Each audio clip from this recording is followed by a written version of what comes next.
All right, hey, welcome back. It? Hey, yeah, we're on live right now. It's yoo-hoo. Hey, my name's Rich Seidel. I'm the host for the Sober Voyager podcast. I want to just kind of welcome everybody back again. Hey, and guess what today is? Today's actually Monday, and normally we broadcast on Wednesday live on Facebook, and we are broadcasting through several different platforms, and we're also on YouTube.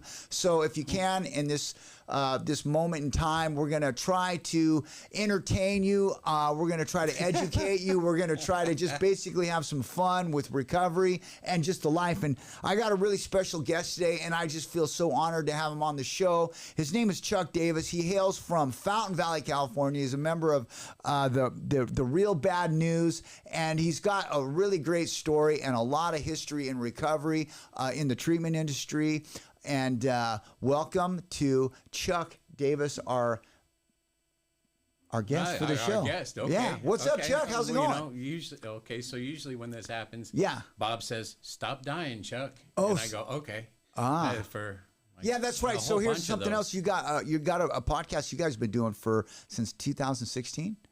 Yeah, well, late 2016, early 2017. I'm not sure. Okay. A lot of good stuff happened in 2017. A lot of good stuff happened in 2017. It was like, well, it's funny too because like really in 2017, fentanyl wasn't even really on the scene yet. What was going on in 2017? That was the beginning of it, and that's what Bob. When I say Bob, and not everybody knows Bob Forrest. He's a friend, and he asked me to be a part of this thing that he was starting. And really, it was just Don't Die was just an outreach to let the kids, for lack of a better term, I mean, anybody under 30 is a kid to me. Yeah, right, sure. I'm old now. But to let them know not to mix opiates and benzos, to not use alone. Right. If they could get a hold of a test kit or to buy from a trusted source, it wasn't harm reduction and it wasn't abstinence. It was just we started losing people. We were about 40,000 a year at that time of overdose deaths. Right. And so the idea was, just don't die. We'll figure out the rest later. Yeah. Just to keep people around because we didn't have that sort of. It wasn't as lethal. I mean, I knew a lot of junkies. I was one. I knew a lot of junkies, but we weren't dying like they were in. Well, just don't die is kind of a take on the old AA saying, just don't drink. Well, right? yeah, but he was. It was just like he was along the lines of, it was just say no. It's that simple. You don't need a long message for it to resonate. Right. And the idea of not preaching to people and not telling them don't do drugs, don't drink, don't do this, because I couldn't hear that. I love that's one of my favorite things is someone says, what would you go back and tell your younger self? And I say, it doesn't matter. I wouldn't listen. Yeah, I wouldn't be able to hear it. But the idea of not dying is huge, So that was the whole idea of it. And I would support Bob when he'd go to speak at places. And then he said, what, we should do a podcast. And I said, no, that's not my thing. I don't like speaking. I don't like the sound of my voice. I can't listen to those shows. I've listened to like 2 or 3 of them. Of your own episodes, you don't even listen to them? Yeah, no. I get that 100%. When there's a guest on and I want to be sure that I didn't make a complete ass of myself, I will go back and listen and I say, oh, I did it. I made an ass anyhow. But, that's what this whole thing is about, is reaching out and trying things out and not being afraid to fail. Get out, do something. I'm sober now. When I'm sober, I have a shot at a human experience, and to not take chances and to not try new things and to not get uncomfortable is like a waste of this gift, because it is a gift. It's still the best deal in town. I joke about it a lot because people want to argue in 12-step a lot. Mm-hmm. And there's a lot of people, and I'm not a chest beater about my time. I know there was a time when people would wear the pride coins, they'd wear them around their necks and they'd tell how many years. And I don't, that's not as important to me as the fact that, you start stacking years after a point, and it's not about stacking the years. It's about what is your existence? How do you move through life? How does it affect other people? Navigating the treacherous, that's kind of like our tagline. We're navigating the treacherous seas of recovery, and it is treacherous at times, right? Yeah. Because when life comes at you, it's really going to be the true demonstration of, is this program, how do I apply these principles into my life? And so I guess that's a good question, when you're look at things from the perspective of having to navigate something, right? That means basically position yourself to get to where you need to go the best means possible. So tell me a little bit about your journey. Tell me a little bit about how Chuk got into this position in the first place. Like, give me like a, you know what, give me the impact moment. There had to be a story in your life that took place. Like we always call it, and I stole this from somebody in a 12-step program. It was day -1, negative day one, right, which is your what happened moment. It was like we'd love to go into what your life was like about. And I guarantee that's a good. There's probably a ton of good stories. You said you were born. You're actually a couple years younger than me. And I was born in ⁻65, so wow. I get that, like that generation. We kind of grew up like really at the end of the '70s and into the '80s because I was already graduated by '83, so you came right after me. But you're basically a '75 to '85 kid, basically. Is the way I look at it. You kind of grew up in a time where you're getting introduced to music and that lifestyle, and that obviously got you to a point. What's your sobriety date? August 24th, 1997. Oh, 1997. Damn. Yeah, I turned 30 while I was in detox, but I didn't know it was my birthday coming up. Okay. That's one of those things where it's my birthday's around Labor Day. It's September 1st. So it's one of those things where there were a lot Wait, that's your sobriety birthday or your belly button birthday? August 24th is my sobriety. A week later is my birthday. All right. So anniversary and birthday are a week apart. Right. All right. And yeah. a lot of the old guys in AA at that time would say, you couldn't stay sober through the holiday. You get out there. I didn't even know what day of the week it was. Yeah. A lot of the people at that time hadn't done a lot of drugs. They hadn't mixed the chemicals. And I drank first and I ended with drinking, and I drank the whole way through. But I did enough dope to kill 100 horses, Yeah. I think what's funny is I had been sober before. When I was 19, I got arrested for DUI, hit and run, and went to jail. And when I got out, they put me in treatment. Okay. And I stayed sober about a year when I was 19, and it was fun. It was a sobriety in Long Beach in LA, and I stayed up in LA for a little while and tried to do music up there, but my disease was back.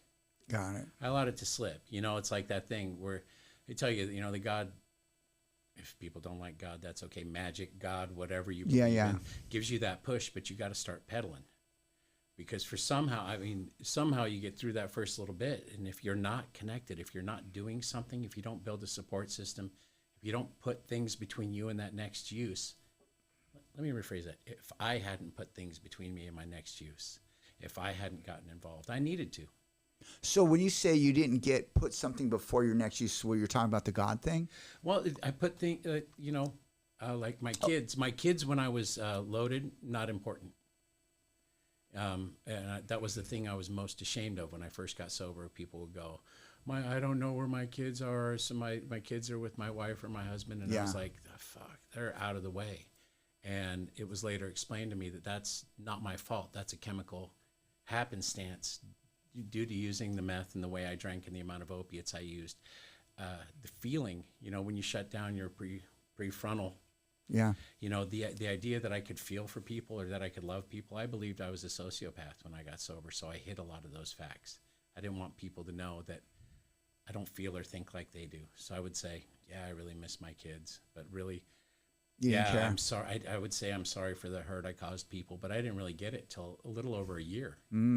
Must have been, I totally relate to that because I had a very similar experience just even prior to, I think I was always, I remember I say this a lot too because I hear this come up a lot in conversations like this, sitting at this table with guys and gals, that prior to ever even really, hitting rock bottom, my dad came to me and he asked me if he thought I might be a sociopath.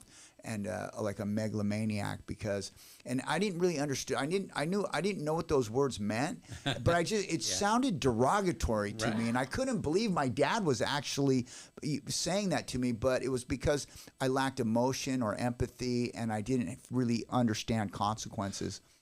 That was just the part of my progression of my disease. Was not only was I a substance abuser, but I did have some mental health things going on too, which was directly related to my inability to kind of like feel empathy or understand what consequences were. No, yeah, I mean, every once in a while it would hit when I was getting loaded.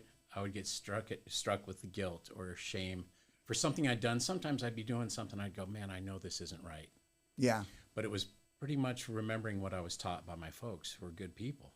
I mean, I don't have the story of the broken home. Right. My parents are still together in the same house they bought when I was 5 when they moved out here from Michigan with me as a baby. You know, so it's like I can go to the house I grew up in and it's still there. My mom and dad are still there. So you're just a total fuck up. Yeah, absolutely. Absolutely no excuse. You had a great family life and you just fucked it all up. I'm heartbroken by some of the stories I hear working in treatment, and it's just like, my God, how did you make it through? I don't know if it's just one of those things, whether you like horror movies or you like drama or you like comedy, but my heroes were drug addicts and outlaws. Right, and that's where I wanted to be. My first band with my buddy Eric, who died of an overdose a few years ago, we'd get candy, cigarettes, and near beer for our first practices when we were like 12 years old. Sure. And we were only about this far from doing the real thing. That's why, you know, it was just like, it took us about 3 or 4 months of doing that before we said, why are we spending money on this? We can get cigarettes from dude's mom, and we can get beer. We can get his big brother to buy us beer. So by 12, where did you grow up? Where was this all taking place? Fountain Valley. Oh, Fountain Valley. Oh, yeah, nice. yeah. Last week's guest was from Fountain Valley too. Oh yeah. Jen Menace. Oh, I know Jenna. Yeah, Jen. I like her. Yeah. I didn't know she was from Fountain Valley. Yeah, no, she's what do they call the barons? Yeah. Yeah. You're a baron? Yeah. Well, Well, you didn't probably finish school. I didn't finish, but just saying. But I live about 1.5 miles from the house that I grew up in, and it was a long route because I was living in Huntington Beach with my first wife, and there had been a situation of some sort, and it's really unclear to me the way I drank. At the time I was only doing methamphetamine and drinking vodka. That's it. And some beer, and some pills every once in a while. But I wasn't shooting it. I was only smoking the meth. So I figured, you know, this isn't a problem. If you're just drinking alcohol and smoking a drug, to me that wasn't.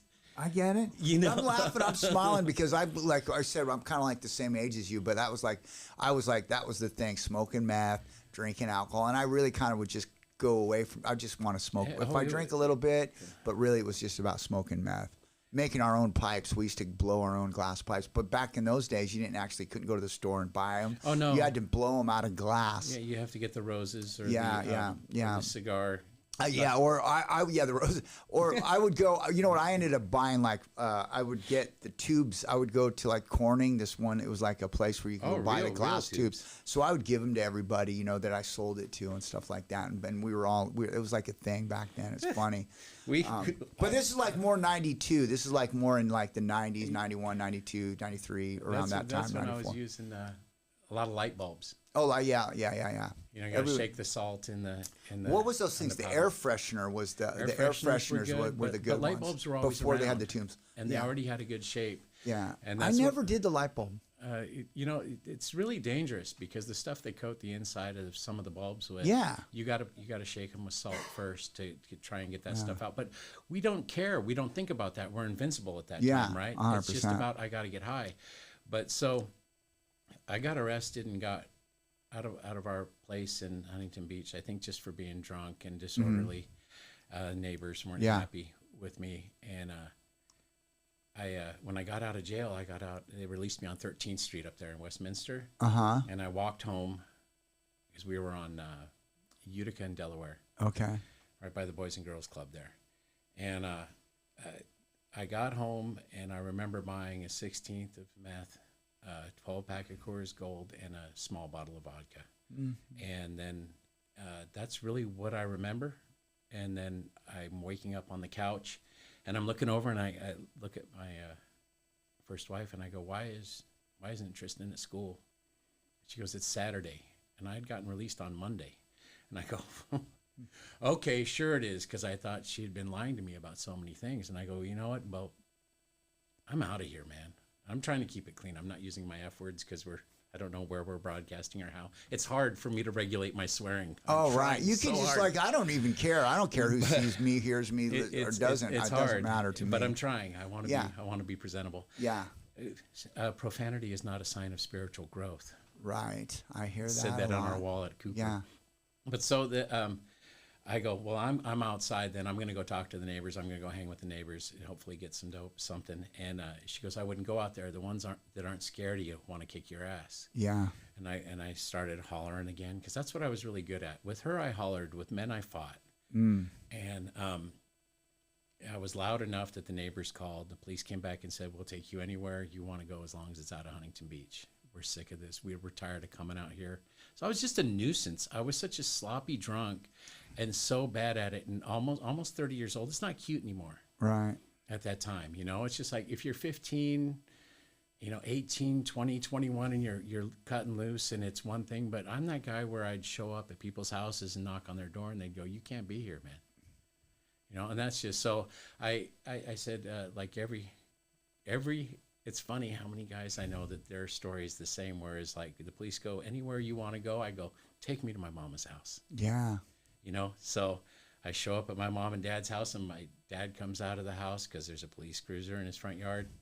And he goes, don't leave that piece of shit here. And I was just like, oh, Dad. It's one of those times where like, I've only been hurting me. Why is he so angry? I'm just trying to stay out of jail. I'm tired of going to jail. The longest I ever did was 90 days, but it was enough for me to figure out I don't like it. It's not for me. And my mom came out and I said, hey, I'm just trying to get into a detox. I lied, and I used the emotional mom card. I'm just trying to get in detox. And I just need help, Mom, please. Yeah. I didn't realize. I'd been sick for so long. I'd been vomiting blood and couldn't eat without drinking. And I was, I was skinny, but my stomach was swollen from malnutrition. Now, this is pre-90s. This is pre-sobriety date. Your sobriety date, what's your sobriety date? This is August 23rd of 1997, the day this happened. Okay, and your sobriety? Is a sobriety date. Okay, got it. This is actually day -1. Yeah, it is exactly. It's exactly that day. So it wasn't any, I was rescued, by the police. And I ended up at Stanton Detox. They had a bed. I did 10 days in Stanton Detox. I turned 30. I was sick. I was sick. They brought me a bucket to vomit in. I had the full DTs because it's incredible the amount of vodka you can drink on meth. Now, did they have, was it medically assisted detox or was it just straight no meth? No, I had done that. I had detoxed in jail a bunch of times. I had been to a hospital program twice. I've been to Looney Bin a couple times. All right. But this one was, I was just trying to get out of a situation. I didn't want to be homeless.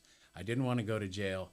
And that's why I always tell people, it doesn't matter how you got here or why you got here. It's what you do once you get here. It's that start pedaling thing. It doesn't matter if your mom, your husband, your wife, your friends cajoled you into it or whether you decided to. Because working in treatment, you've seen it where people show up and they go, that's it, I'm done, man, I tap out, that's it. If I go back out, I'm dying. And then 2 weeks later, that's where they are. They're back out there. So on that, like you're basically over at Stanton Detox, this is the 23rd of August, and you were just trying to get out of the heat, right? Basically, you were trying, it sounded to me like you got the cops on you, your wife doesn't want you, your family doesn't want you, right? And now you're faced with this, okay, I got to make a decision. You said you wanted to go to detox. They got you into Stanton Detox. What was the moment that while you were there, like you were there for 10 days, you said? Yeah. And then during that 10 days, what was different for you that time? What was different this time? Because apparently if your sobriety date is August 24th, something stuck. Yeah. What would you say what was different? I wish I knew. It was a really odd experience because hallucinating, being sick, kind of wandering through the first 4 or 5 days. There was an old guy who was living rough. He was living on the street, who they brought in. They gave him a room right off the day room. You know, you couldn't go outside there. And we're laying there in the day. We're sitting there in the day room, and he's laying in his room right there, and he does a projectile vomit and dies. And we didn't know right away he died, but they closed the door, and then, you know, they came and wheeled him out, put him in a bag and wheeled him out. And I was talking to the people there. I'm just kind of like, you know, that's kind of a big deal. You know, I knew I was sick, and I knew things were bad, and I knew I wasn't healthy. And I don't know if that helped. Mm-hmm. But it was just one of those things where there, you know, like one of the guys there was a total jackass. His name was Thomas. And he had one of those "Thou shalt not whine" signs up on the wall. Mm-hmm.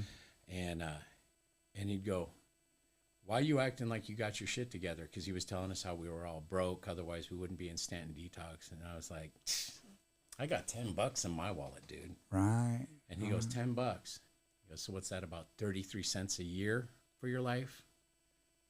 That's what you've got? 33 cents a year to show for your existence. Because from what I understand, no one wants you around. And I was just like, damn, you don't got to be mean. But, you know, those sort of things stuck. It seems like there were people in my life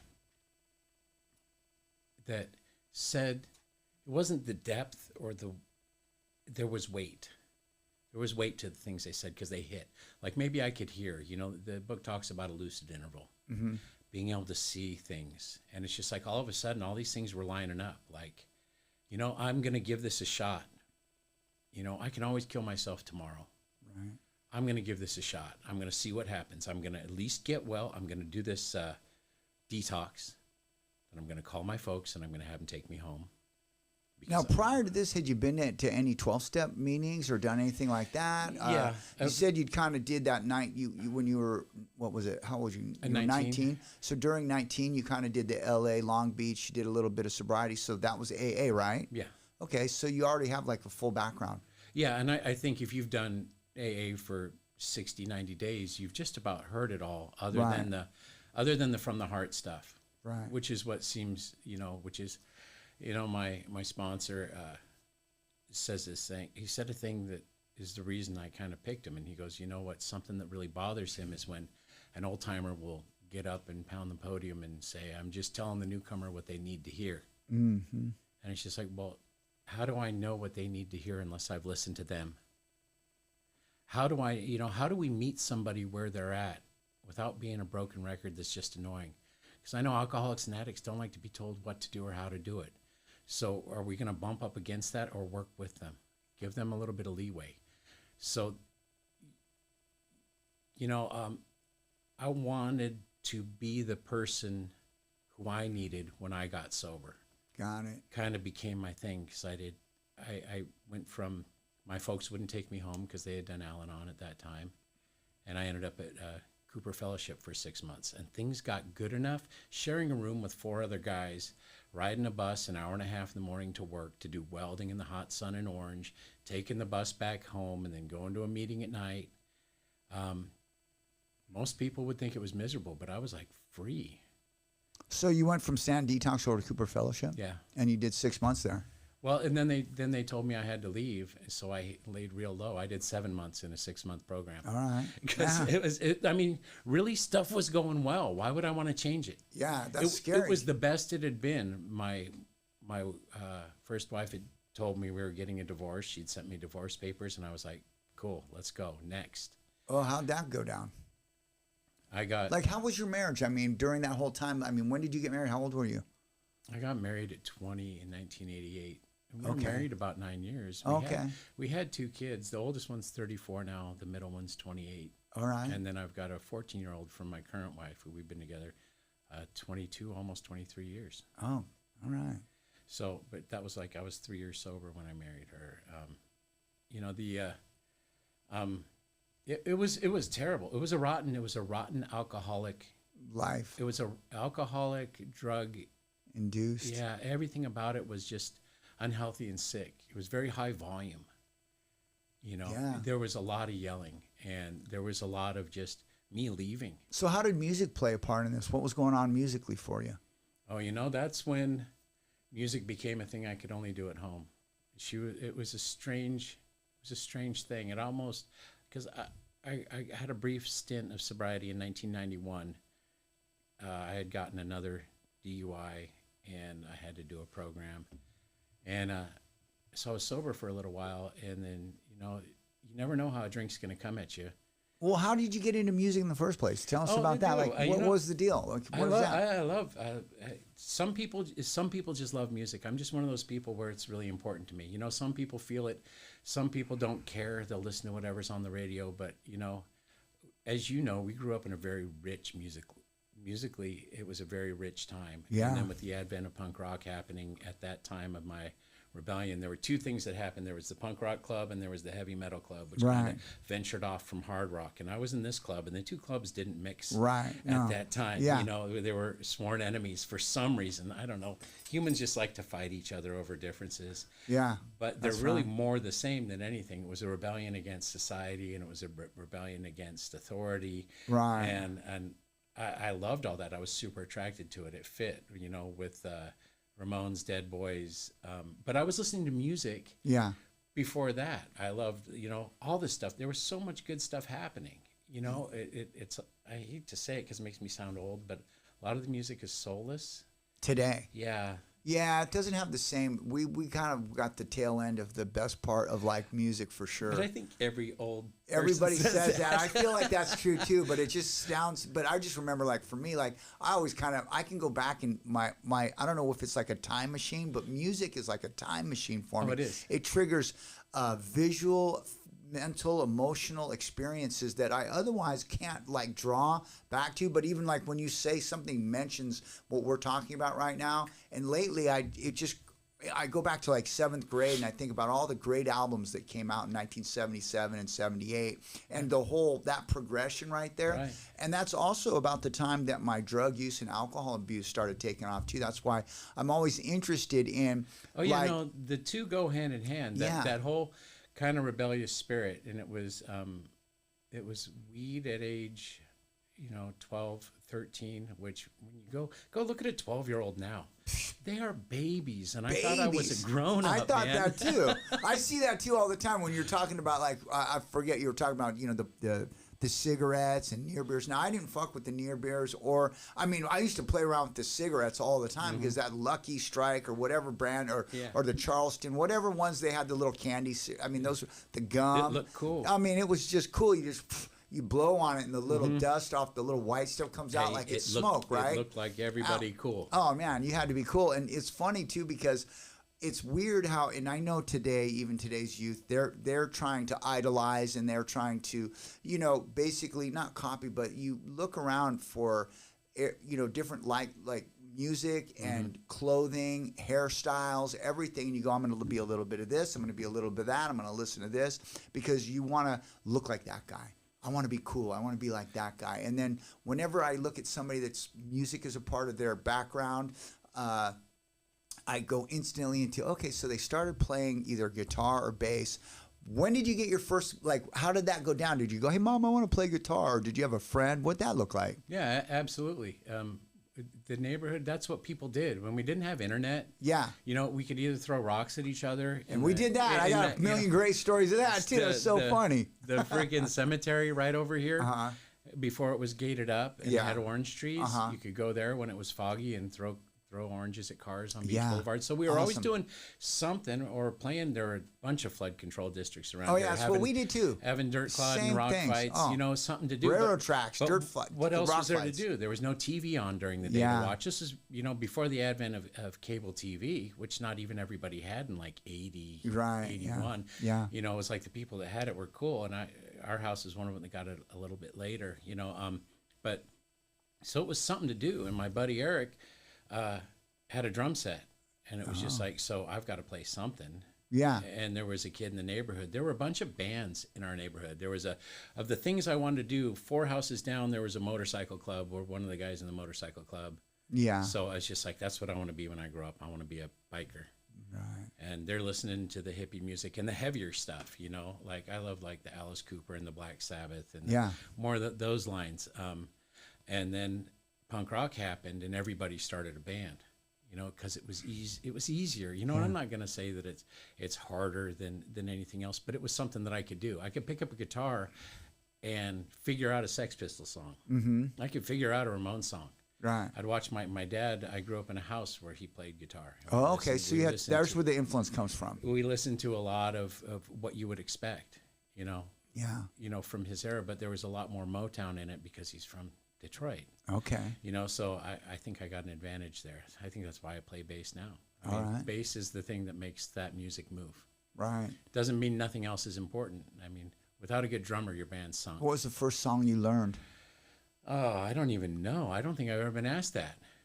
Well, I know my first song, "Smoke on the Water." Well, yeah. I mean, literally. I think it's true for me, though. I don't think it was. I think Eric and I tried to write songs before we played anything else. I think it was "Satisfaction." Now that I think about it, by the "I Can't Get No Satisfaction" by the Stones. What? Because it went bong bong bong bong bong bong bong bong bong bong. Only took one finger and one string to do the whole riff, and I was just like, "This is cool. I'm Keith Richards." Yeah. And I went about it all backwards. I did it the Johnny Thunders route, where Keith Richards became proficient at guitar, established himself in a band as an artist, started getting paid, and then became a junkie. I saw these people became an alcoholic, became a junkie, and then tried to push music through. That's backwards for any kids that are listening. That's not the way to do it. Yeah, right. Is there a right way to do it? Keith is still around, isn't he? Yeah, he is, yeah. But from what I understand, he never shot dope. He only snorted it or smoked it. Oh, really? Yeah. I didn't know that. I've been hearing a lot of things about, you know, that's one good thing about being alive right now is there's a lot of the people that survived the 60s, 70s, and 80s are writing books that are fairly honest. Right. And it is amazing to hear the stories. And I'm happy with where I landed. I love the life I've got today. It takes a lot to get me to leave the house. Right. I'm happy in my home. So in 90, your sobriety date's August 24th, 97, and you end up in Cooper Fellowship, and now basically you're there 7 months, you get out, and then are you all about the 12-step program at that point? Yeah. Are you just doing program there, or did they introduce you to it, and now you're like, I'm going to read the big book, I'm going to get a sponsor? What does that look like? It went crazy. It went crazy for me. There was a group at the time called Dog on the Roof. Oh, yeah, I've heard all about them. And, I could tell you a story about a meeting I went over there, but... Well, I lived in a doghouse for about 3 years. Oh, wow. And I was in. You were in. I was in. You got a motorcycle? Yeah, well, I'm not a mechanic. I don't have any mechanical ability at all. Okay. I'm the guy, they'd say, hey, can you get me this wrench? Can you get me that wrench? And I'd be supportive. Okay. But I liked working on motorcycles way more than cars because you put them on the electric tables and you're looking across at people. Someone's not underneath something. Right. You're doing things. I just never got motors. I'm the worst mechanical person ever. Okay. Sports, I kind of get. Mechanical stuff, I don't. Music, I'm not good at it, but I love it. Yeah, okay. I'm competent at what I do. So that's where you got your foundation, was with them. Oh, it's 3 meetings a day. Yeah. 2 on Saturday, 2 on Sunday, but 3 meetings a day otherwise. Right. And it was great until it wasn't, just like everything in sobriety, right? Sure. There's a lot of, I don't know what your feelings on sponsors are, but a sponsor to me, again, just my experience and my opinion, is someone who helps me take the steps. Right. They don't tell you where to live or who to be with or who to, yes. And that was the defining moment was I was dating this girl who worked at the bank. She was nice enough to cash my checks when I didn't have any ID. Right. And so we got to know each other. Yeah. And they said, you can't hang out with a woman like that. You're a hope to die dope fiend and a drunk. You're going to die if you're with someone like that. And that's the woman I'm still with. Right. So it's just one of those things where it's just like, I believed it. When I left that group, they called my dad and said, I'm out of my mind, that I'm leaving the group, that I'm choosing to die over a woman. Only I don't think they used the W word. I think they said something foul. Right. And my dad called me and goes, what, are you crazy? Because at one point in my time there, it's easy when you're in that pack mentality. I mean, we get tattooed together, we go to the desert, fellowship. There's a ton of fellowship. I've seen all the banners on the walls in there, and there is this I guess this allure to it when you're a newcomer that you're just like, oh my God, these guys are loving me. They're showing me the way to go, and it feels good to be a part of something, and they seem cool. You know? Well, you had me with motorcycles, tattoos, and guns. Yeah, sure. I mean, because that's where I was, and that's who I thought I was. Yeah. I mean, I thought when I got sober, I thought my end game was to get a trailer out in the desert, throw up some chain link, get a couple dogs, put a recording studio in there, and then I found out I don't really like heat.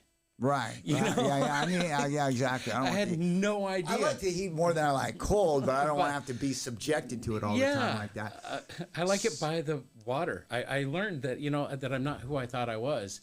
I mean, I was really disappointed who I met when I sobered up. I was not anything like I thought I was. I think that's some of the hardest, the biggest challenge I had when I got sober too was figuring out who I was. I took a look at who I'd created, and I really was always struggling with, okay, this was the old self who I spent years crafting to become this character in my play, right? And then I found out that the person that I crafted and that I created no longer worked. He wasn't capable of providing for himself and for his family. His life was unmanageable. And now I'm left sitting there with nothing going, okay, now what do I do? Because I've spent my whole life trying to be this guy. Now I'm nothing. Who am I? And that becomes the next challenge of recovery, especially. And then you go into a group like what you got done saying, and after 3 years, you realize, okay, now I spent the last 3 years being this person. Now I got to shift gears again. What do you think about, like, when you have somebody who's like new in recovery and they're basically going to have to discover either life, I've got this old life, and now I got to create this new life. And how do you create a new life? That's so big on the idea of meeting them where they are. See, when I got the guys over there told me, you can't do music, even though I hadn't done music for probably the last 5 or 6 years of getting loaded, other than being locked in my house and having people come over, and we're smoking meth and playing guitars all night, but nothing really happening, right? Not playing anywhere. No growth, no musical growth. I mean, the only way you can get better at things is to play with people that cause you to improve. Right. I mean, I love being the weak link in a band. If I'm the weak link, I'm going to get better. All right. Yeah. And I've always looked to play with people that I perceive to be better than I am, or can do something that I can't, that I want to learn how to do. And I've done the same thing in sobriety. I mean, if you wanna learn how to make money, hang out with people that are making money. Yeah. If you want to learn how to be sober, I mean, when I talk to people that are new, I was given so much bad, like, broad brush advice. I was told you can't do music again because that's where you drank and used, and it's a huge arena for that to happen. I was told you can't live in Fountain Valley or Huntington Beach. You need to stay away from the old playgrounds and the old playmates. Mm-hmm. I was told I can't be, I can't go see music because things are certain. And I'm looking in the big book and going, it doesn't say that. It says you could go anywhere if you have a place good on the planet if you're spiritually fit. So I'm like going, so I start and a reason to be there. I start asking different questions like, how long till I'm spiritually fit? Yeah. You go, someone like you'll never be. And then it was just like, so I had moved from downtown Huntington to Garden Grove, then I went into Brea and Yorba Linda and Eastside Anaheim, Placentia with the group. Right. And it was just like, you know what, things started happening. So it's just like, if you're one of those people that's really hard-headed like me, I think they saved my life. There came a point where it was no longer productive. It was counterintuitive for me to be there. So, and it was hard to get out. What do you mean? It was hard to leave because that's your whole life. Right.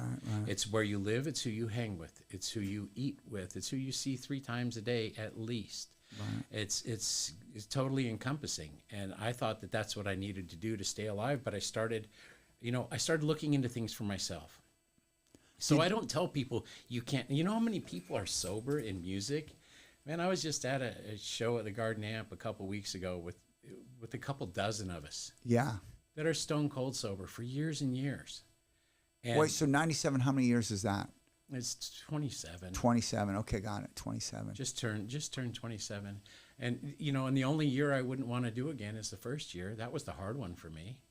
That's why I try to be kind to the people that are new. Right. I got nothing but respect for the people that are new because they're going through it. They're at their worst. So in the first year, you were still working you were like a welder? I got so you had a job. I got a job for the first time I didn't work for years and years. I did illegal shit. Yeah, illegal stuff. Yeah.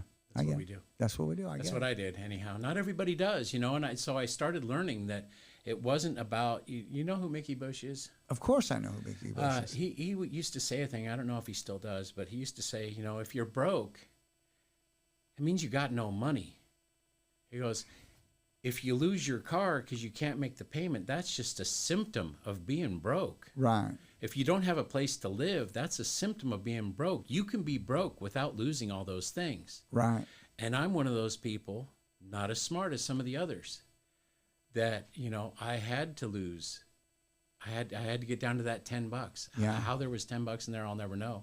Yeah, I know when I got sober, I didn't have 2 nickels to make a dime. And that was what it took for me to get to a place of willingness to actually do something different. And then along the journey, I started discovering the opportunity in recovery, and that recovery is an opportunity. 12 steps is the opportunity of a lifetime. And that's one of the messages that I try to let everybody know. If you could just understand right now, you're going to be, you've tapped into that thing they talk about, you know, like this gold mine it just keeps on producing if you're willing to just give it away. Now, How did you find, you're also a KDAC. How many different credentials do you have right now in the treatment world? I'm a CAD-C, CAT-C, and SUDCC. Okay, got it. So that means I can work in school 10s, which I think are some of my favorite people. I love the people that drank once and got a DUI. Oh, right. I never drank in the first, because I had to do 18 months of school 10, and it took me 9 years to finish it. So I was a long time without a drink. Right. So you were wired to go ahead. So when did you start working in the business? Around 2007. Okay. Late 2007, I started doing anger management classes because that was one of my things. Yeah. I was a very angry person. My favorite thing people say to me now is they can't imagine me being. Well, I was going to say I can see that you're an anger stories. manager because you have that big smile on your face and you really look angry. I love. Dude, life is so good. Yeah. You know, and the thing about repeating treatments and why I'm even more sensitive to people who have multiple treatment episodes. Is I think it kills the hope. You know, usually, especially these kids these days, when they do it so many times, it's like the first time is usually against their will, really not into it. The second and third time, maybe one of them they're getting serious. And then when it doesn't work, it's just like the hope starts to fade. I'll go back, but, you know, I'm going to go back, but it didn't work last time. Why would it work now? And I've heard that exact saying. I've heard that be said. What you're saying right now is actually, I've never heard it described like that. But you know what? Since I've been in the business for 10 years right here in this facility, and I've never heard it say that it kills hope, the repeated treatment episodes, because now that you say that, I'm thinking of individuals right now who are experiencing that exact emotion right now because they just can't get it, and they just feel like it's more hopeless now than it was when they got here, and it has to do with them going in and out of treatment and not getting it. What do we do for that? How do we help those guys? No, and worse than that, there's people that they go to the meetings in the same area, and that person that they went through with 2 years ago is killing it. Is 2 years sober. They've got a new person in their life. They've got a new car. They've got a place to live. They've got a job that they find rewarding, and they've got this life thing going on. Well, you know, that's like what it did for me is that by the time I fully conceded to my innermost self, I took it to mean that this is the way I'm going to die. That's why my last entering treatment wasn't on purpose. I knew I was sick. I knew my life wasn't working, but I'd already done that stuff. It doesn't work for people like me. It works for them. It works for the guy that backed his golf cart into his Maserati and spilled his martini. Sure. Not for a gutterpunk like me. Well, I think I was talking about this. I talk about, we were talking about the word treacherous and what that means earlier. And I actually kind of looked that up. But I also, one of my favorite words is that word you just got done saying, conceded to my innermost self, because it really takes having to first deny the validity of something that's true. It's like, so the definition is to, what is the definition again? To deny the validity. So you say I'm an alcoholic and a drug addict and my whole life I've kind of known this thing, but I keep denying it. The truth that I'm denying is that I am an addict and I'm an alcoholic.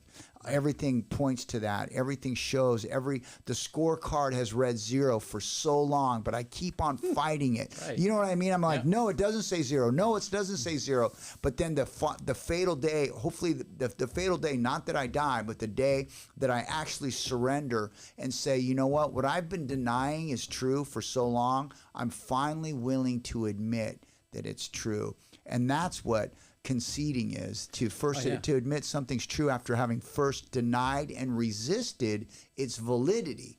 And that's the thing that usually is like a long drawn out process for so many people. And like you said, the guys in School 10, they are not maybe they haven't had the history that guys like us have had, and the guys that come in treatment, these repeated attempts to prove that you're wrong. I'm not an addict. I'm not like you, and I don't need to do what these guys are doing, and I don't need to.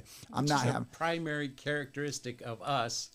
It's so sad that my disease had claw marks when it got away. When I finally let go of it, it's still there, but I'm not holding it close to my heart. I know that. I just there's so many things that are just easier to not question. Like I've been told, dude, you're over 50. You've been sober over 20 years. Don't you think you're a different person, and that maybe a little weed or a little? And I go, you know what? If there's a 1 in 1 million chance that I'll get my old life back, I love the life I've got. I wouldn't trade it. So interesting you say that. That's the, I usually do this imagery thing where like, remember I was talking about I crafted this old life. Mm-hmm. And so and that's who I was stuck on for so long. And it took me a long time to figure out and create this new life. And I always go, listen, you have to create a life that's so much better than the old life, because once you do, guess what? You won't let it go for anything. Right. And there was a feeling. And I use this, and not a lot of people get this example, but have you been on the Pirates of the Caribbean? Of course. Okay. Love it. Well, of course. Everybody. I've been going there since they had e-ticket rides. You know what I mean? It's like, I don't even think it was an e-ticket ride. It was the ride you could do more, because it wasn't actually the e-ticket ride. I think it was like a B or a C, so you had more B or C tickets, so you could ride it twice. Well, the idea of it's crummy waiting in line. It's hot. Mm-hmm. And then you finally get inside the building. You smell the stagnant water. Mm-hmm. And it's a little odd. It's a little off-putting. Yeah. But you're inside now, and people are talking funny and dressed funny. You get in the boat, and you're on that rubber, like little thing that kind of puts you forward, and it's kind of jumpity. Mm-hmm. And then you hit the bayou, and it's like, whoosh. Yeah. And it just feels so good. And there's some backwards banjo and fireflies. Yeah. And everything's okay. Right. And that's the way I felt when it was just like I knew 1 through 3 were working for me. It was just like I had finally let go, and I felt like I'm sitting in the bayou. Yes, there's some ups and there's some downs. There's some scary shit, but I think Pirates of the Caribbean best describes my little adventure. The tranquility that comes after just the long heat, wait in line. And it's so uncomfortable when you get in the boat, and it's like, and then it's like, push. Yeah, I like it. And it feels good. But then there's a waterfall. And there's lots of guys that die along the way.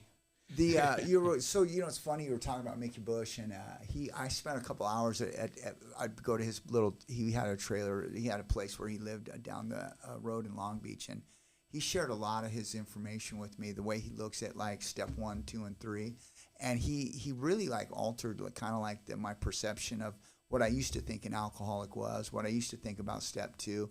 And I always his name has come up before. I should probably call him up. One of the things that he talks about, and I was going to ask you, so in step 1, what, thinking about the steps and when you go through it, because a lot of times after 27 years, do you still actively work steps 1, 2, and 3? How does that look like in your life today? I think if you're not, you feel it. I recently ran into a guy who was a long-time heroin addict. Mm-hmm. Established musician. We were hanging out, and he's one of those guys that can drink occasionally, and smoke weed, and that's like my biggest nemesis. My if seeing somebody who's like me doesn't bother me one bit. Seeing alcoholics being alcoholics, I don't want to be them. Right. I wouldn't trade my existence for theirs, and they're usually fun for about an hour, but then I got to move on. But, you know, when I see that, I know it's one of those things where you work on paper, you work with a sponsor, you do step studies, book studies, you do all that stuff, and after a while it becomes a working part of who you are.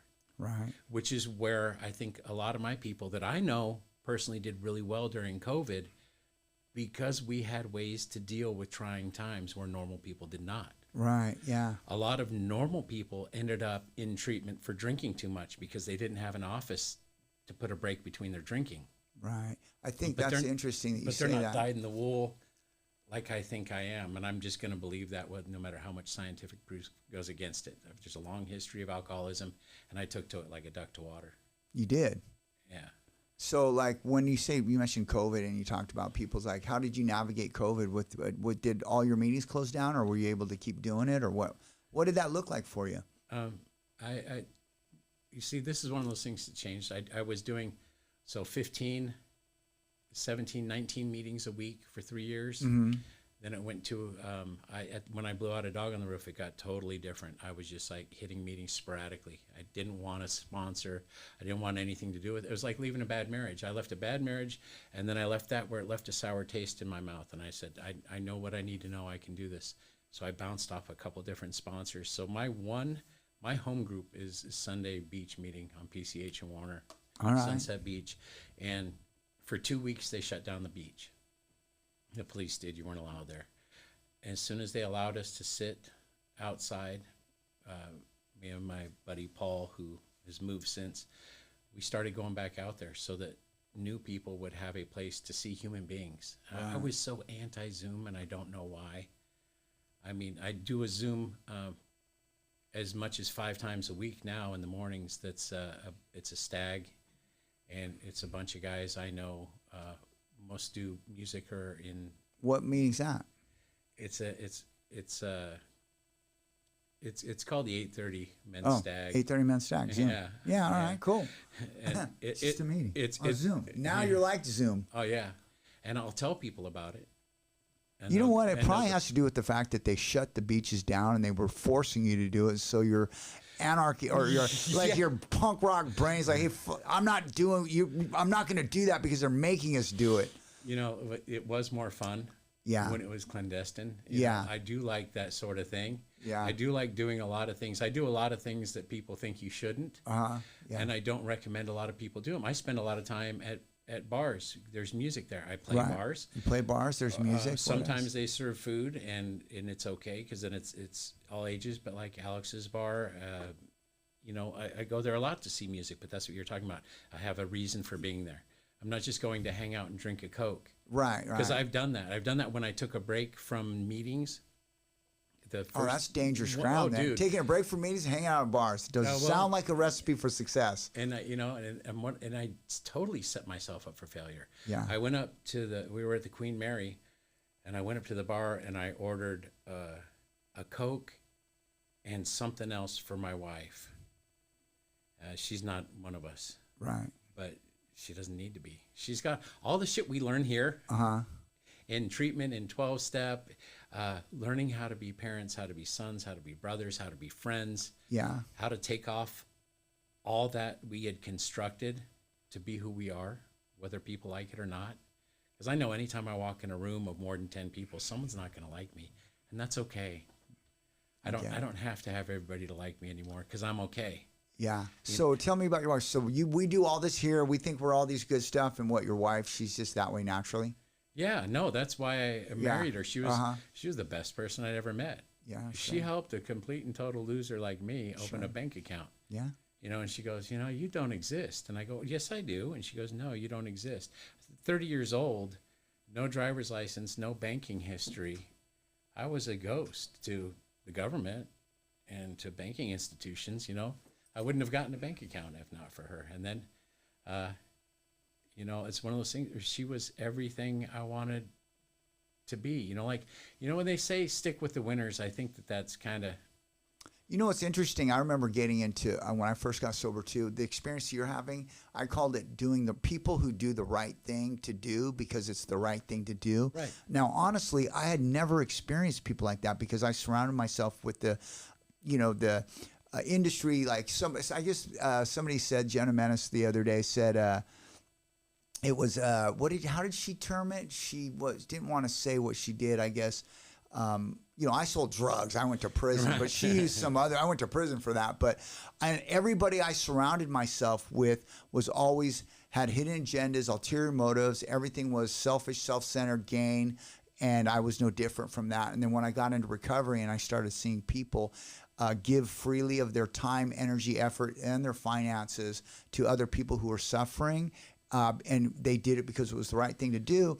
I thought that we had the corner on the market in the recovery program because I had never experienced that before. No. And then when I went out into the world, I started going to church and started doing this stuff. And actually, it wasn't just at church, but I did start noticing that there were people there that did this thing I called the right thing to do because it was the right thing to do. And I had never experienced that before until I got into Alcoholics Anonymous. Then I realized there are actually people in the real world that actually do this. And when you mentioned your wife, I that's what came to my mind. Right. And the people, that's cool. Thank you. The people that I met in AA, I was very wary of because if you're like me, you can't be altruistic. There is always an ulterior motive. What is their angle? The idea of if you sit down at the poker table and you can't spot the sucker, you're it. Yeah. That's the way I felt in meetings for a long That's a good time. One. Because I'm looking around and I'm going, these guys, I'm the fucking mark here. Yeah. Yeah. Right. I don't know. I don't know what the angle is here. Yeah. Don't they know I don't have money? What can they possibly get from me? And then there were people that were kind just to be kind. And as it took a long, when I say it took a long time, I mean, I say I got sober in 97, but when I got custody of my kids in 99, that wasn't a sober household. It was just a non-drinking, non-using household. That's one of the topics that's come up a lot on this morning meeting lately, is that it's like one of those things where I may have been not drinking and not using and going to meetings, but I wasn't the person I am now. Right. The same way at 5 years, I thought I knew a lot. At 10 years, I thought, man, I was dumb at 5 years. I can't believe the things I used to say. And that happens every 5 years. At 25 years, I was like, how did I know so little at 20 years sober? I love the idea that there's no end to this. There is no graduating.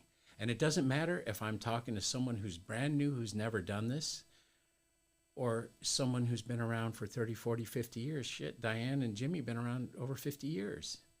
And it seems to me that the thing they have in common is that they're always open-minded.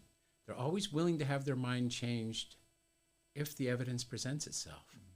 I won't allow you to change my mind about my belief in a higher power, or whether AA works or not, or whether I'm an alcoholic or not. There are some things that are just, those are mine. I'm holding on to those because it's given me a life beyond my wildest. My wildest was a freaking hotel room with never-ending dope. That was as good as my wildest dreams got. It wasn't travel the world, see things, experience life. It was, my wildest dreams are if I could just have a never-ending supply of dope and booze and a hotel room. That's all I need. That is so sad that was as far as my mind could dream. It's crazy kind of. It's like, well, I think maybe like one of the things, thinking about that right now, what you were talking about though, is that I wanted to kind of go back to that word treacherous, because like, how you felt about like not being like, if I can't spot the mark, I'm the mark. But navigating like the recovery itself, like in the rooms and the people and the hidden agendas, ulterior motives. Have you come across situations where you were like, wow, I didn't think this would happen in a meeting, a 12-step meeting, people acting this way or doing this stuff? Because sometimes meetings can get out of control, and there are people that prey and victimize other people in recovery, and that's part of what we have to learn to do, because that's one of those stigmas that will turn somebody away from the greatest gift on earth. Have you, in the years that you've been sober, have you come across anything like that? Yeah. I mean, there are predators. Yeah. There are predators. And the thing about shitty people is it only takes one. Yeah. you know, and I know it's not only one. I'm not gonna say that, but I mean, these are people that, as we've discussed, I admit I was mentally unwell from when I was a kid. I was getting in trouble from the time I started school. I was getting in trouble.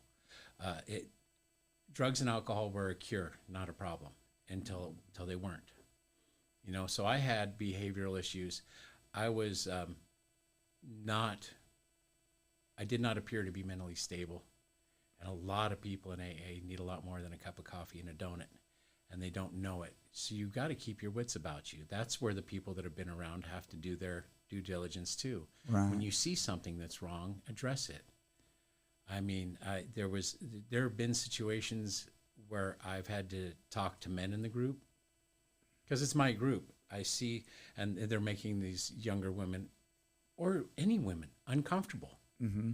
Hey, this has to be a safe place for them. Well, I don't, you know what? Don't make this about you and me, you know, but we owe that. We owe that to the people. If there's the same sort of thing goes when people want to use homophobic slurs, right, or racial slurs, it's up to us to call that out so that everybody feels safe. Because I know when I was new, I was looking for a reason to leave. Right. All you needed to do was give me one good reason to go. And instead I found, now there was this old guy over at a Cooper Fellowship named John that took care of I don't know what John did, to tell you the truth, but he lived in one of the houses forever. And I was about 30 days sober, and he walked up to me and he goes, you know, I think you're going to make it. And that was all he said. Who the hell is John? He's one of the groundskeeper guys. And I put that in my back pocket and I ran with it. That's all it can take to turn a day. And making somebody uncomfortable does just the opposite. Right. We can make that difference when we realize that our words carry weight, especially when people are raw nerves like you are when you're brand new sober. I don't want to be the reason anybody leaves a meeting angry. That's good. One of the things you said when you first got here is that you wanted to be the guy, you wanted to represent the person that you needed to see in AA when you got to AA. And that's the guy that sounds like you're describing right now, somebody that understands what the newcomer looks like, because he was that newcomer, and how to protect and how to basically be of service to him. That's kind of like the integrity, or like I think, what did my sponsor used to say? He used to say, if you want what I have, do what I do. Right. That was a huge, lately there's a lot of these AA cliches that I basically don't hear in meetings at all anymore. Like, I've been sober, my sobriety age January 2nd, 2005, so I'm coming up on 20 here pretty quick. But even, and it seems like you said something too that I love being with guys that have more time with me, because what they say, I'm going through a place in my recovery right now where there's these feelings and experiences I'm having, and everything you just got done saying confirms that I'm right where I'm supposed to be. Like, oh my God. So yeah, I shouldn't be tripping out on that, because look, here's a guy who's just explained that that's how it goes.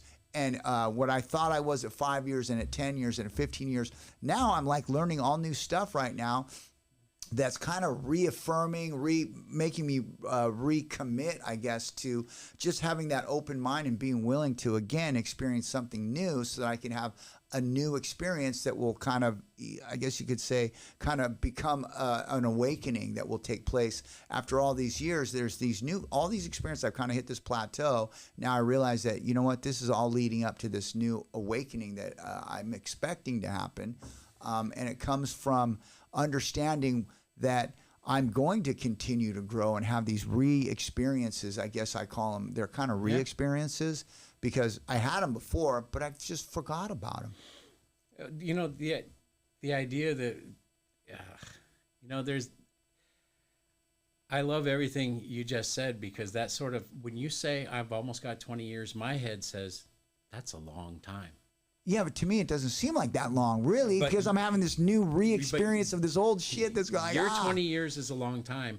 My 27 is a good start, because the way way I see it, for some reason, with all the people I've seen come in and out, hang around the rooms for a minute. Right. And the other thing I tell people is I don't bang on tables about the time, but if you don't think it means anything, then why don't you have any? Yeah. Get some. Give it a shot. If you if you are as miserable as I was, and life, it really didn't matter if I lived or died. I figured life would probably be better for a lot of people if I wasn't around. Right. That's a sad state. I can't understand that anymore, and it's almost uncomfortable to say. Mm-hmm. But the idea of trying something new, okay, I'm going to give this a shot. Why not? Why not? Why not just see what happens? And then doing things I didn't want to do, getting uncomfortable to get comfortable, trusting people when I didn't want to, because you don't trust people on the street. Right. I've got to put this air about me that, I had to stop doing a lot of things. Like, for example, my buddy, longtime friend, got arrested.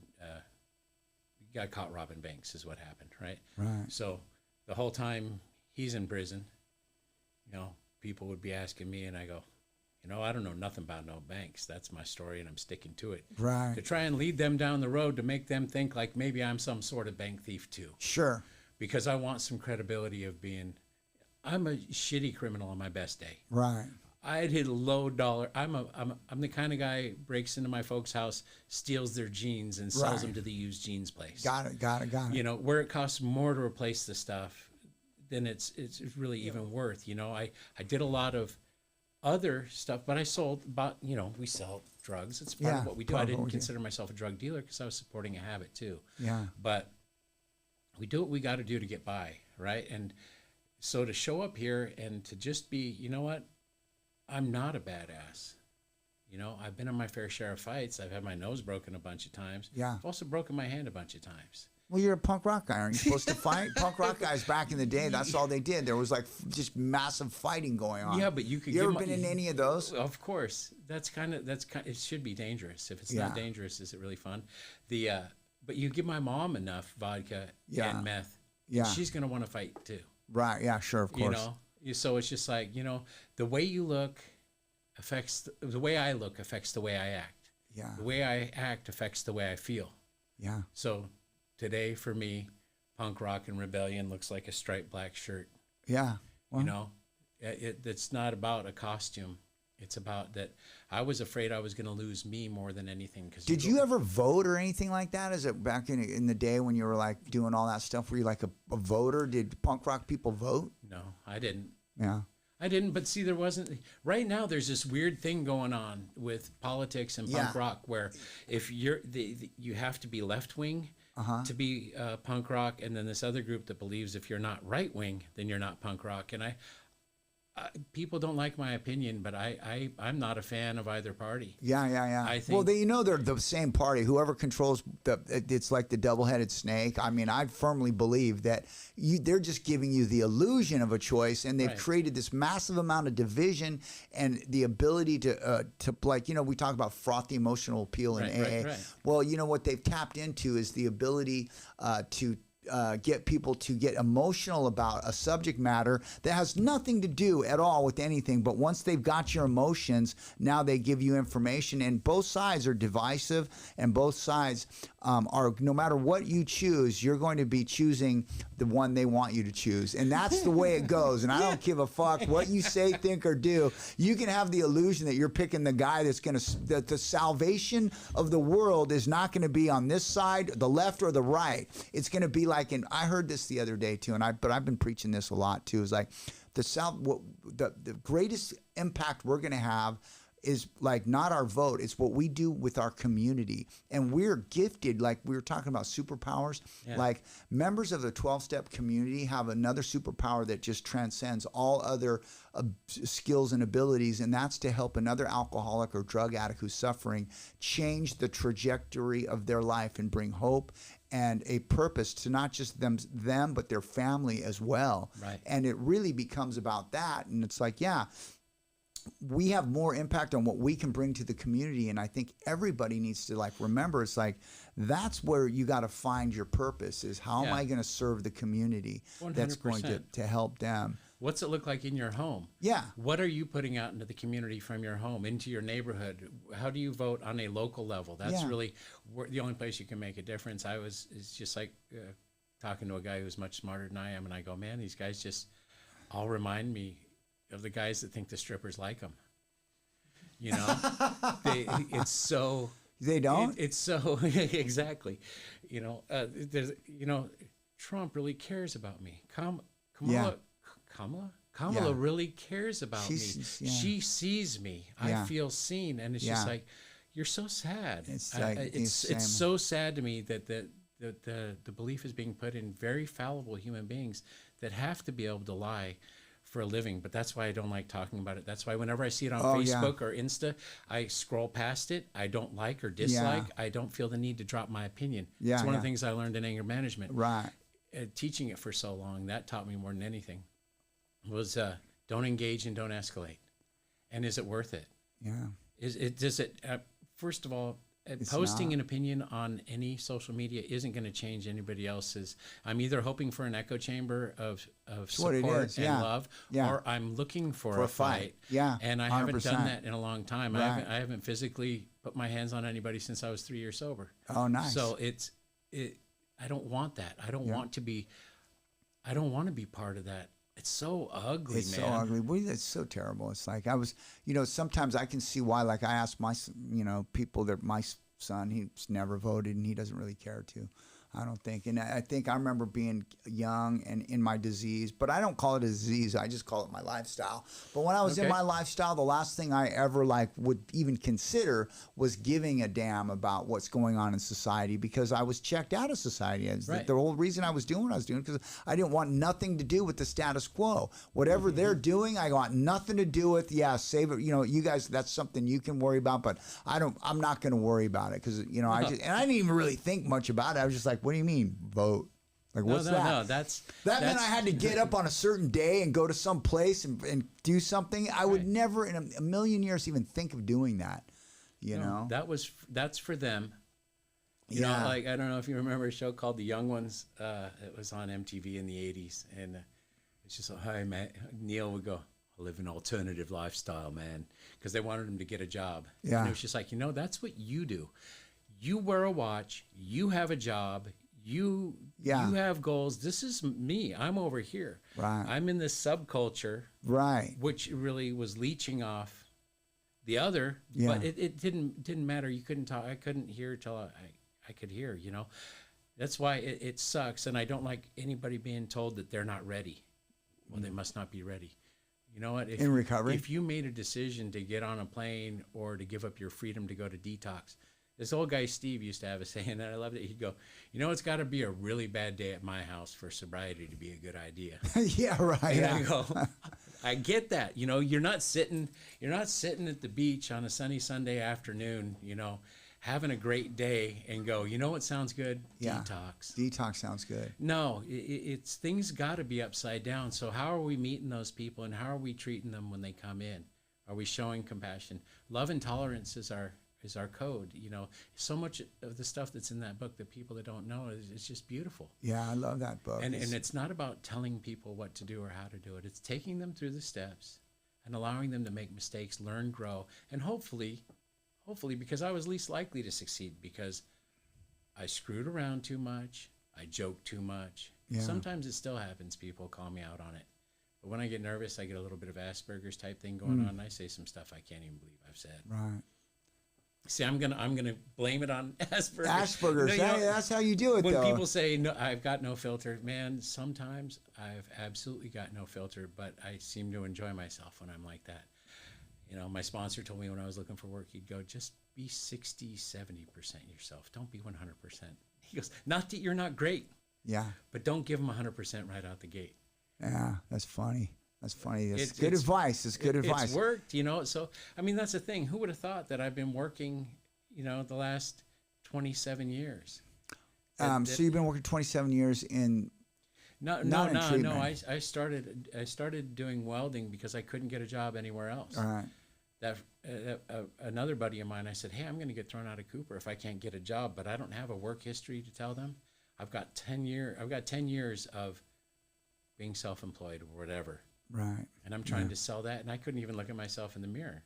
Yeah. I believed I was the piece of shit people told me I was.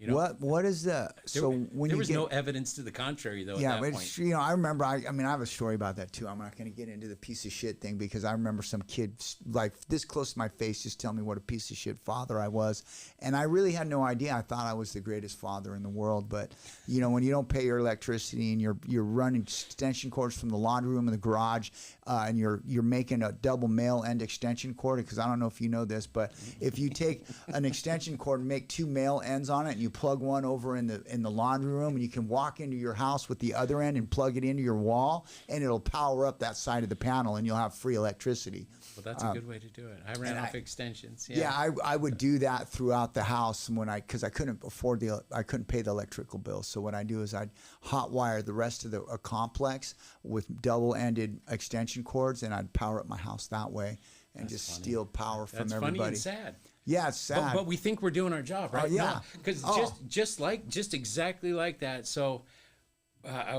we were living in the house that my first wife's dad owned. Yeah. And he had passed, and things slowly degenerated. I mean, it just slowly got bad. And at one point, no gas, no electricity, no water. So I called a buddy with bolt cutters, and he came over and we cut the lock off the water and turned the water on. Mm-hmm. And I was able to get a little bit of water, and then I had a Coleman stove that I had stolen from somebody. Yeah. And I used that to heat water Right. in my big cooking thing, to put in a bathtub so that my kid could take a warm bath. Yeah. And I thought, Dad of the Year. Yeah, I get it. Dad Look of at me, the I year. figured it out. Like Look that's what I- how look that's what I what do for that's, my- look what yeah. I do. Yeah, that's how I was. I mean, every 2 to 3 months, everything gets turned off. There's nothing worse than being up in your bedroom with your chick, right? And you hear the panel open up on the electrical thing. It makes a specific noise, and you go, "Oh shit!" And then you hear it. It goes flunk. You hear the clunk because he hit the main breaker and he shut off your power. And that was something I experienced pretty much every 60 days. I was like pretty much on a rolling 60. Where then you know what I do after that, right? I call my mom. Yeah. You know, I Did say, you "Mom, put the your name on this, no, or pay it? electrical bill. Or Yeah, pay I it? need you to pay the electrical bill. It just got turned off. And Yeah. I'll get the money." You know, and then I would probably do that every 60 days, and Yeah. that was the. I went over here to this St. Vincent de Paul church Oh, right here. I've been there too. I've gotten their money. Yeah. I've I mean, signed their that's- little form. but, you I know- did that to all. It's funny that you say that because I went through a whole series of time where I would go to all the churches and all the spots and Catholics are great for that stuff. they're so good at it. And then they'll pay your rent. You sit there and talk to them and explain to them your situation. And they have you fill out this little form, Yeah. and they give you a little rent money. Yeah, but I mean, Pretty nice. That's, and I can't imagine Oh my God. doing that today. I mean, Yeah. I had to take some time off work, long story, but I took 9 weeks off and had to apply for disability, and none of the money's has come through yet. Yeah. I'm legitimate, taking care of my 14-year-old. Okay. This is happening right now. Yeah, well, I just started back to work last week. Okay.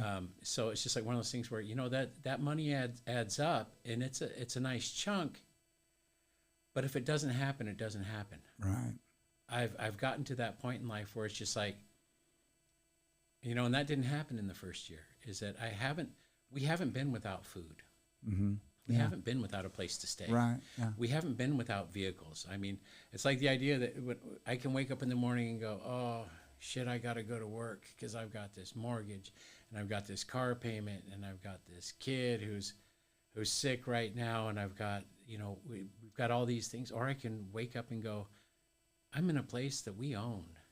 Yeah. We have 2 cars that start. Every time I push the button, the license plates belong on the car. Yeah. The tags are the- yours. The registration matches my driver's Yeah, license. sure. The insurance matches both of our driver's yeah. licenses.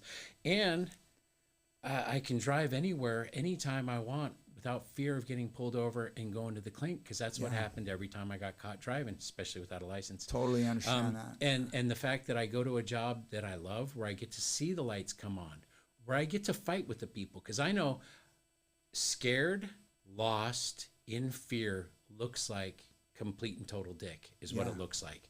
Usually the women are a little bit more weepy, but the guys, when they come off with that bravado and that machismo and just like, I know that that's not what they're feeling. Right. And I get past that, and I don't take it personal. If you take things personal, you shouldn't work in recovery. Right. If you want to get rich, don't work in recovery. If you love seeing the lights come on and see people, and I said that wrong twice, not recovery, treatment. There's a big difference between recovery and treatment. Recovery is what you and I have been doing for over 20 years, right? Treatment is getting your feet underneath you. Yeah. Addressing any possible medical issues, getting the teeth pulled, or getting the caps, or, getting yourself sorted out, getting your blood right, taking care of the Hep C, having a checkup for the first time, buying a toothbrush. Man, the first few months I brushed my teeth, all they did was bleed. I didn't brush my teeth for the longest time before I got sober. And I'm over this. This is a mess, man. It looked like a murder scene when I'd get done brushing my teeth. Yeah, I remember and that. Just like, to not be like that and to go to a job where I feel like it makes a difference. Not because of me, but because of what I've learned. Because of what I've seen modeled. Everything I do that makes me feel good about myself is stuff I've seen. And it doesn't come from just one person. I've got so many people that are mentors and they don't know it. Well, I remember reading that book, Chuck C's New Pair of Glasses, and he said and he never had a sponsor, and he said that everybody was his sponsor. He would just listen. And I remember hearing that and thinking how valuable that information was, because that meant that I was willing. And he made it and he referenced it as though he was listening for the first time to people, and he could hear what they were saying, and he would apply those same things to his life. He didn't have to go there and go, hey, you're my sponsor, but he would just listen and take the people's advice because it was something that he'd never done before, and use the experience of others to benefit and direct his life at that point. And that's kind of like what I got out of that book. Many things I got out of that book, but the number one thing was that everybody's my sponsor, whether it's the guy I'm working the steps with. We're all just basically here to help each other out and guide each other. Our experience can benefit others, no matter how far down the scale we've gone. Right. And that's kind of like what the benefit, it's a huge thing. It's like when you get to a place where you can actually learn from other people and not have to make those mistakes, that's when you really have, at least for me, that's when I feel like, man, I'm making progress, but then only to drop the ball. Right. When, but if I'm eventually, and people that I sponsor don't like it at first because they'll say, what should I do? And I do what my sponsor does. I'll go, there's a few schools of thought on that. There's this and there's this and there's this. I don't know. I'm not the one that has to live with the result. right. Well, what would I do? That's the same thing. You're asking me what would I do? I think you need to go with what makes you comfortable. I've told people that for ninth step stuff where it's like, if you're comfortable leaving that undone and it doesn't bother you, it doesn't keep you awake, don't do it, because it's a false amends. You need to believe that you're righting a wrong. You're giving someone the power back. And if you don't think it was wrong or you don't think it's a problem, that's some bullshit. That's like saying, I'm sorry because your mom told you to. Right? So the idea of, oh man, the train just left and I wasn't on it. The idea that if I do something because my sponsor said to, and it works, then it's because he's smart. If I do it because he said to, and it fails, it's because him too. Where am I in that? There's zero accountability in that. I like being allowed to fail, because I'll do it 4 or 5 times. You tell me to go up down the street and turn right, I'm going to turn left just because part of me is 12, and I don't like being told what to do. I'll find my way there. It might take a lot longer. But that's one of those rough edges I've been trying to knock off for a while, because I kind of think that that's what this does. We're a sharp stone and we get rolled down the river of sobriety, knocks off the sharp edges at first, and that's when we think we're done. I think what you said is such a profound statement, because you need to be able to make those, like when doing the 4-step, when I was actually writing it out is when I started having those aha moments where I realized that all my behaviors were associated with every outcome that I was resentful against. It became apparent to me that I was at fault in every way, shape, and form, and I needed to be able to see that on my own. Yeah. And it's like all the decisions that I make, I do need to be able to be accountable to myself. I have to be able to make those decisions so that I can experience the outcome, whether it's good or bad. But it becomes, I did it. It becomes, he guided me and pointed the direction. My sponsor always told me, his job is just to be a good finger pointer. That's helpful too, because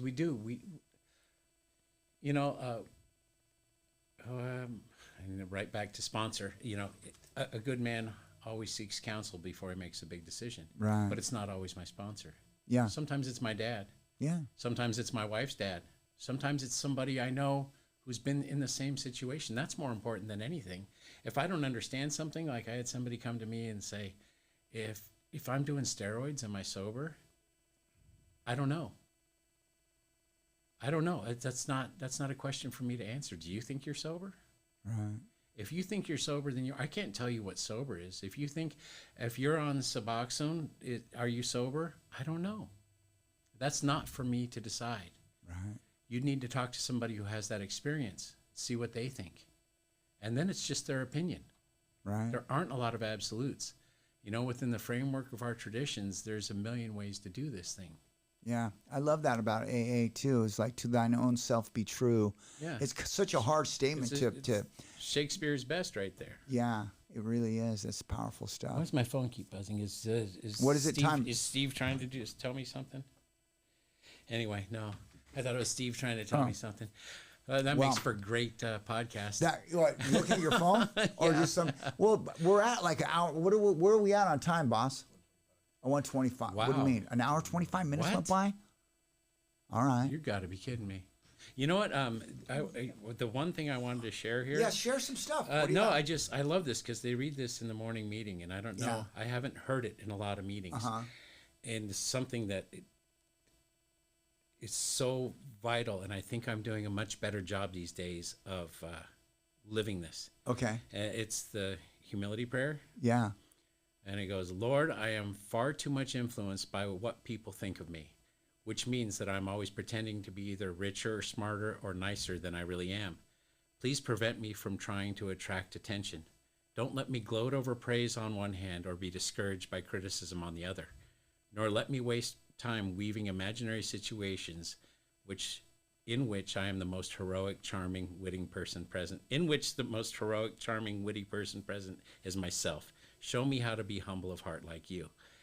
And I don't know why that was such a big deal. I couldn't even read it because I just realized we're doing a podcast and I just got nervous. Can I see it really quick? Can you pull that up? Let me look at that. Maybe I want to, that describes this is like, when you just read this, I was just like having this, a moment of clarity just popped into my head. It says, and I'm reading this because what this meant, I read this and I'm like, oh shit. This is called the humility prayer. Yeah.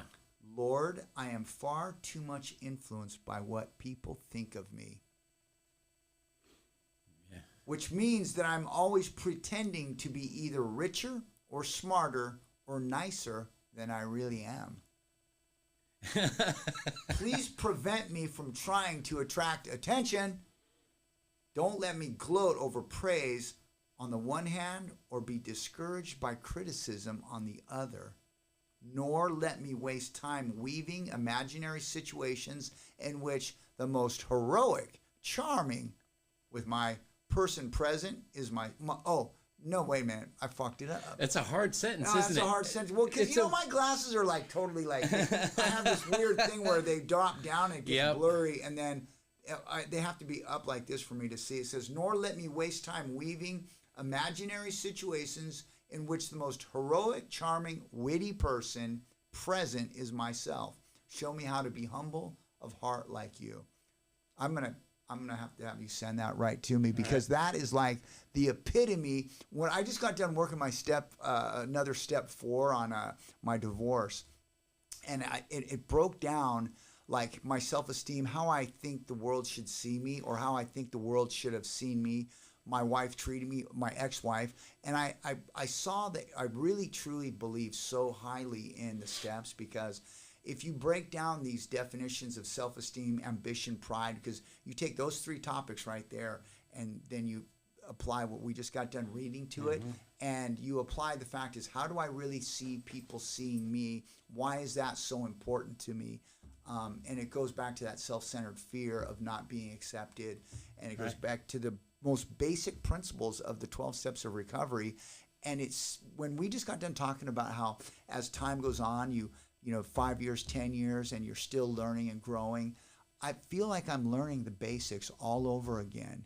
And it really feels, in one hand, it feels, why didn't I do this 2 years ago? I could have done this 2 years ago and had this advantage, because that's what these 12 steps, that's what these prayers and talking with somebody else had. Now, if there's anything that happens to me right now in the next, this whole year, it was, if there's nothing that comes out of today, this came out of it.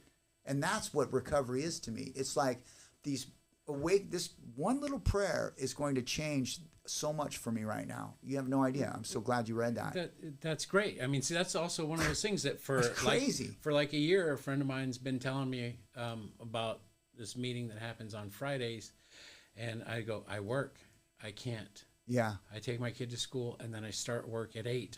I can't do that meeting. Yeah. So for a year, I can't be on the meeting. Mm-hmm. 27 years sober, I hear that for the first time. They use it as one of the opening readings. Wow. And I haven't heard it at other meetings. Wow.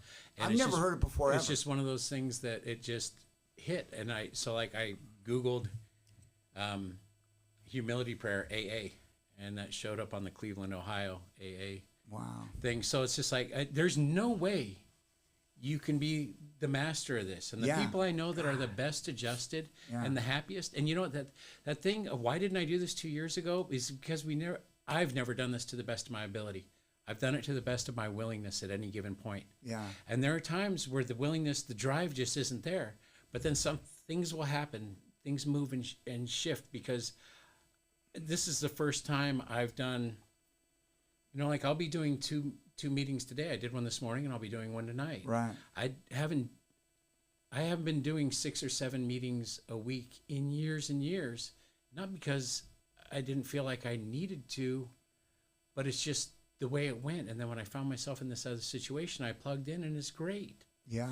There is no, it's like when I tell people when they're new, I go, it's not you start at 0 days sober, and then at 1 year you're here, and then 5 years and 10 years, and you just keep getting better and better. It's one of the most erratic lines you've ever seen, depending on working this to the best of your willingness on any given day. I work on the willingness, and the rest comes. And it sounds like such bumper sticker bullshit. Right. But there's a reason phrases get repeated where we go. There was another phrase that I heard early in the first guy I ever shot dope with. We were 17, and when I rolled into Howe Hall, and I think I was like 3 months sober. And I had like that life where I was like the kid I was like the guy that, sold a lot of blow, a lot of meth, a lot of weed, a lot of stuff. And so it seemed like I had it going on, and I would never, ever end up in Alcoholics Anonymous. And this guy was my neighbor, grew up 5 houses down from me. And when he saw me at the meeting, I remember him thinking, what are you doing? He said to me, what am I doing here in AA? And I go, well, he hadn't seen me for a while, and I kind of broke it down. And he goes, Rich, I'm going to tell you what you're going to have to do. And he gave me 2 things. He said, the most important things, you got to remember this. You got to learn how to watch the paint dry. You got to learn how to watch the fan blade spin. And then you got to pray for the willingness to stay willing. And I'll never forget that. Those 3 things. That's huge. Yeah. And because I'm like, I don't have the patience. I didn't have patience. I didn't know how to just sit on my hands and watch the paint dry or watch the fan blade spin. At first, I didn't even understand what he's talking about. Yeah, watching the grass grow, watching the paint dry, watching the wind blow, all those things. This is the problem with early sobriety, though, is, like I had a guy tell me, it's like being in a cargo van, and every piece of crap that comes into your life, you throw it in the back of the van, and here's this broken marriage, and here's this losing the property, no car, and charges and legal issues and family problems. You put them in the back of the van, and then getting sober, you slam the brakes, and everything flies up to the front of the cab, and you're just covered in all this shit that you've created. But it's because the world, and it's because God doesn't love you like he loves everybody else. That same old guy Steve goes, I was afraid to pray when I first got here, because I didn't want God to know where I was. He goes, I figured that's the way he tracked all you. Is because, if I pray, he's going to know where I am, and he's going to screw up my life. He actually believed that I would be cursed again if I let him know where I was.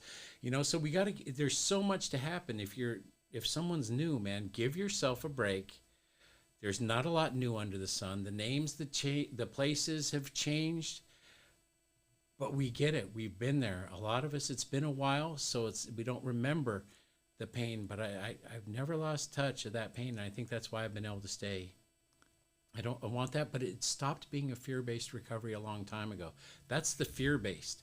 is the backing away from it and going, I don't want that anymore. I don't want that. And you back up and then you turn and start walking towards something new, which is what we all do eventually. And then we keep it in our rear view. Don't lose sight of it because it's there. I've watched a lot of people a lot of time go back to it and doesn't end well. A lot of times when we start a meeting, we kind of, when I have a men's meeting that I do, and one of the things we do is we always talk about looking in the rearview mirror, because that analogy you just gave is like when I go back to day -1, I go back and I look in the rearview mirror, because all that stuff that's going on back there, right there. See, I got to remind myself that what it used to look like at the back of the bus. Oh no! And that's where I see it, and that's where I'm looking in the, because I'm trying to move forward in life, but there's this stuff back there that all it takes is like some abrupt brake check, right? And the next, what happens is, like you said, I remember hearing that. That was one of those early. Nobody says that in the meeting anymore. At least any of the meetings I go to, I haven't heard that in a long time too. But it's like when I heard that, it made sense to me 100%, because I was just covered in all the stuff, all the damage that I had done. Covered in it, and we don't see. So give yourself a break, because you're going to see when you do 4 and 5, when you get to your 4th column and 4, you're going to see the role that you actually played in it, and that it wasn't the world kicking your ass or people taking turns kicking your ass. But we also have to give ourselves the same break that we give other people. Forgiveness is absolutely necessary for me to be able to move forward. And so hang on, get with people that are moving forward, that look like they're having fun more than anything, man. The answer isn't always let's go to a meeting. Sometimes it's let's go to a show. Let's go to the beach. Let's go here. Let's do life. This gives me a shot at a human experience, and I want to live it. I want to try, do, see. Love it, Chuck. You know what? Let's go ahead and get this. Let me cue up our production guy over there, and I think that we're going to end it on that. Let's have some fun. I want to tell you, man, what this last hour and a half is, or a little more than, I can't believe we already went this long, but it's amazing how much fun you can have talking about recovery and what you learn, and I'm just so grateful. Like I said, learning the humility prayer right now is it's the new thing for me. I mean, honestly, it's going to change my life. So nothing else happens. Thank you, 830 Men's Stag. Yeah, right, exactly. Whoever you guys are, you know what? Thanks for being a service. And I want to thank everybody for, share this episode, subscribe to the channel, go to YouTube, whatever you got to do all those things, because all we're trying to do is have fun. And that's the truth. And I got an opportunity to hang out with Chuck and learn all about him. And there's so much more to learn about him, because we didn't really even get into the music stuff. That's everything. Well, there's all the music stuff. There's so much more. And it's like, the beauty about this is like we're here. We're going to be doing Mondays and Wednesdays. And, I think next week, I'm going to add a couple more cameras so that we can actually put a couple other guests in here. And it just kind of make it more next time. I don't know. I got some new ideas that I want to play around with and have some more fun. Next time have somebody who's funny. Yeah.